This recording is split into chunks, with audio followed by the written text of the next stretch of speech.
Every Wednesday, our morning rounds looks at medical issues that could affect you and discusses solutions for better health. This morning, there's a new government warning about a serious polio-like illness that mainly strikes young children. We are entering peak season for acute flaccid myelitis, also known as AFM. So far, the CDC says there are 11 confirmed cases in 8 states, and more are expected. Now, last year's outbreak infected a record 233 patients. AFM can cause paralysis and life-threatening breathing problems. We introduced you now to a 7-year-old Sebastian Bottomley last year. The illness paralyzed him, and our Dr. Narula is here with more on this story. I guess the question now is, Tara, how is Sebastian doing these days? Yes, well, Sebastian's story, Gayle, shows us the overwhelming impact of this rare illness. He's been through more than 2,000 hours of physical therapy and still struggles to walk, almost 3 years after being diagnosed.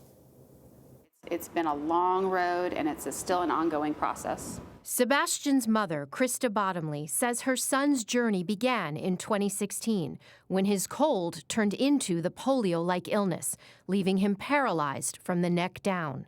We were there for Sebastian's fight to walk again in 2018. He relearned to dress, eat, and stand by himself. But now, learning to walk again is a slow, grueling process. While he's able to move most of his body after all the work that we've done, it is still a struggle for him to walk. If we have to go distances, he mostly is in the wheelchair. Since Sebastian became sick, he's been in intensive rehab every day. He feels very frustrated when he remembers what he used to be able to do, and now he can't. But he's also feeling excited about what he's learning to be able to do. It's been a long journey to get here, but I think he's feeling encouraged and hopeful.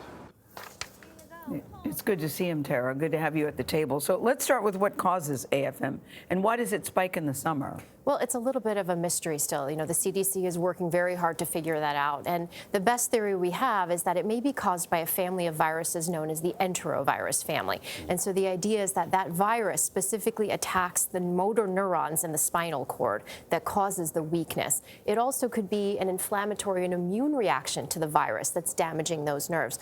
But one of the questions is, why does it affect some kids and not others? So if the virus is in the same family, one sibling might get this and the other one doesn't. So there are a lot of questions. And we're not sure why it has this kind of biennial pattern where it spikes every other year. Yeah. We do see it in the fall and summer months. We think, again, maybe this is because enterovirus circulates during that time. What are the symptoms, Tara? So symptoms to look for would be, usually children have had an acute respiratory illness or a fever in the month preceding, and then they develop sudden onset weakness and paralysis of the arms or legs. They can also have a facial droop. They can have trouble speaking or swallowing or difficulty moving their eyes. And the big concern is if it affects the respiratory muscles, they can have trouble breathing, and that can happen very quickly where they may end up on a ventilator. In fact, in the series of numbers the CDC released, about 20 to 30% did require ventilatory support, 60% required admission to the ICU. What's the typical treatment, and what are the long-term prognoses for these kids? Well, aside from not understanding the cause, we really don't have a great treatment other than supportive care. And so as we saw in the piece, really intensive physical therapy and rehab is kind of the primary treatment. We have tried things like steroids, plasmapheresis, immunoglobulin therapy, but none of those are really been shown to work. So it's a big question at this point. And you know, the long-term recovery, also question mark. Some kids have had a long-term paralysis months or years after this. All right, scary stuff, Tara. Thank you very much.